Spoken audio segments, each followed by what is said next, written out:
Hey everybody, I know it's been a long time since I made a video since my Bad Bones videos, but I'm currently making another feature film called Theater of Pain. It is another horror mystery thriller. I'm right in the middle of production, actually past the middle. I probably shot about 80% of the movie at a local theater here. And if you'd like to know more about the movie, if you'd like to help me finish the movie, I'm actually running a crowdfunding campaign right now on the crowdfunder site. You can check this link below, or you can see it here on the screen. It's really easy to find. If any of my videos have ever meant anything to you over the years, for those of you that are still watching them, please consider helping me out to finish the film so that I can keep doing what I really love to do, which is make movies, and as a result you'll get some cool videos out of it, I hope, including this one where I want to explain one of the camera rigs that I'm using. This is basically a gimbal rig. This is a DJI Osmo Pocket 2 right here. It's a gimbal camera. And one thing I wanted to do on this movie in order to save time and make things really speedy is that I didn't want to have to pull my A camera off my tripod or my camera cage and put it onto a gimbal rig or a gimbal itself. I wanted to have a separate gimbal that I could just grab when I was going to do walk and talks or do floating shots or tracking shots or dollies or whatever that I was using. And this has been a really good camera for that. Again, this is DJI Osmo Pocket 2. This is the second generation. The third generation is about 4 times the cost, 3 times the cost on eBay. I picked this up for about $250, along with the Creative Combo, which allows me to use a wireless mic like this one that goes right into the camera. I plugged lavs into this. I plugged my boom into this. And it's really great because I didn't want to have double system sound. I wanted single system sound because I didn't want to have to sync and post. I hate doing that. And I really like being able to dump my footage right after I've shot it and hear the audio that I'm going to have to work with and not have to worry about syncing it later. No, that is not the same thing. Oh, you're not listening to me. Why should I always have to be the one to compromise? Is that fair? Is that really what you want? Because that is not what... So that's one thing I wanted to do, and this camera allowed me to do it, gave me a good price. However, I did notice that a lot of people are running this kind of in the standard way, either putting this on a stick or connecting it to the phone to use as a monitor, which is very common, and I also recommend that because that allows you to adjust all your settings in a much easier way via an app. But everybody was just putting them on a stick or connecting the monitor directly right to the camera. It allows you to do that with this connector right here, which is a USB-C connector for an Android phone or a Lightning connector if you have an iPhone.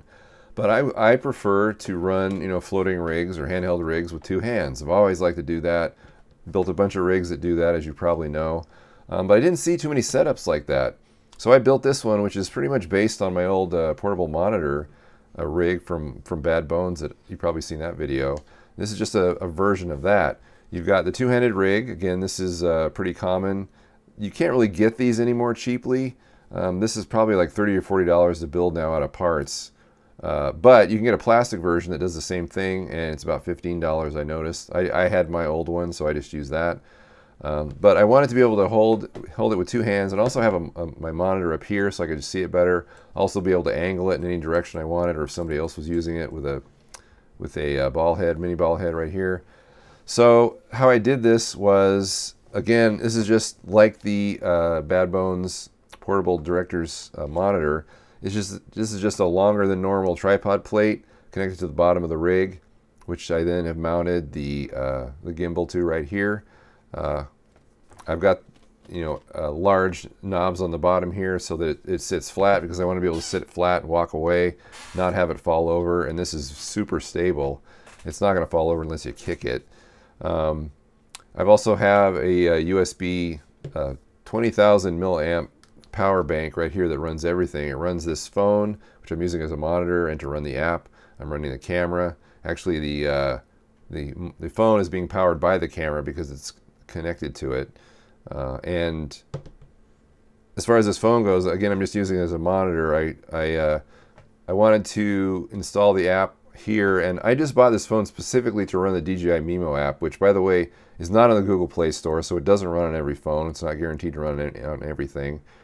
I had a spare phone, didn't work, so I went to Walmart, got this one for $40. I didn't activate it as a phone. I'm just using it basically as an Android mini tablet. But it does run the DJI Mimo app. I mean, notice how small this monitor is. This monitor is so small, which is okay for vlogging, but not if you're going to use this in any kind of filmmaking way, because you have to be able to compose your shots and see what you're doing, see if things are out of focus, etc., etc.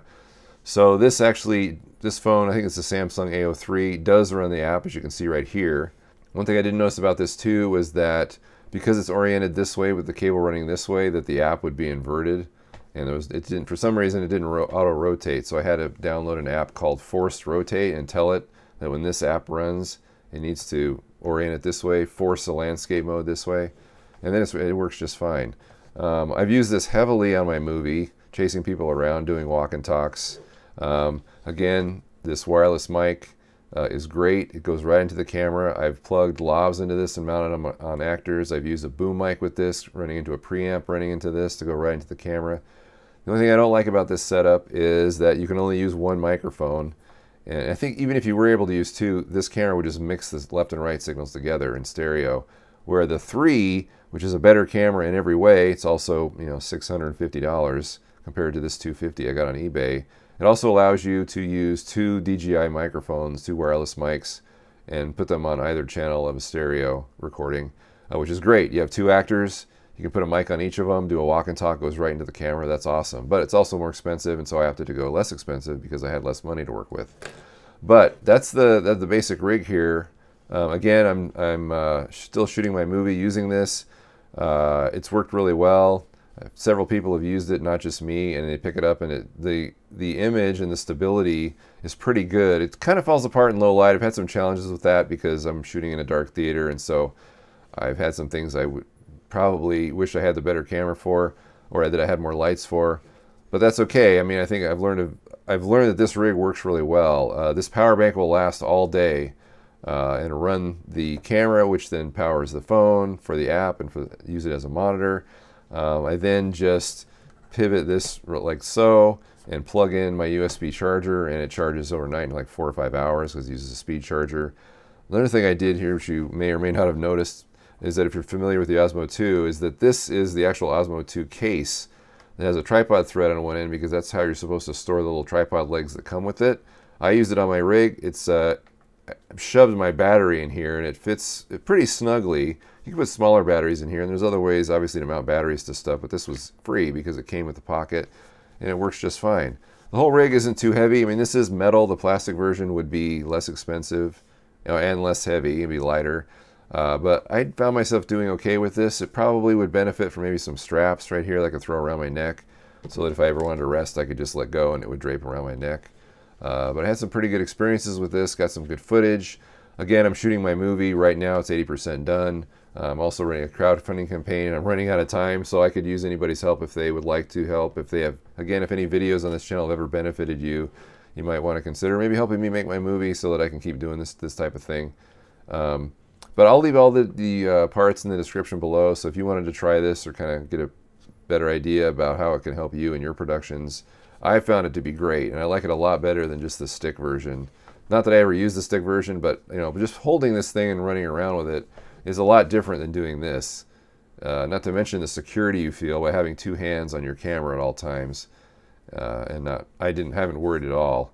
And again, the design turned out pretty good. It's been something I've done before, so it was kind of a no-brainer. Again, it sits still. It's durable. The battery lasts all day. I mean, these cameras are still kind of fragile. You don't want to bang into them or anything, but I haven't had that problem so far. Anyway, that's the video. I'm also going to do a video later, maybe more about my A camera, my tripod camera, and some other things that I've learned on this shoot that hopefully will benefit the production, benefit you. And again, if you can contribute, please check the crowdfunder link. Appreciate it. We'll see you next time. Bye.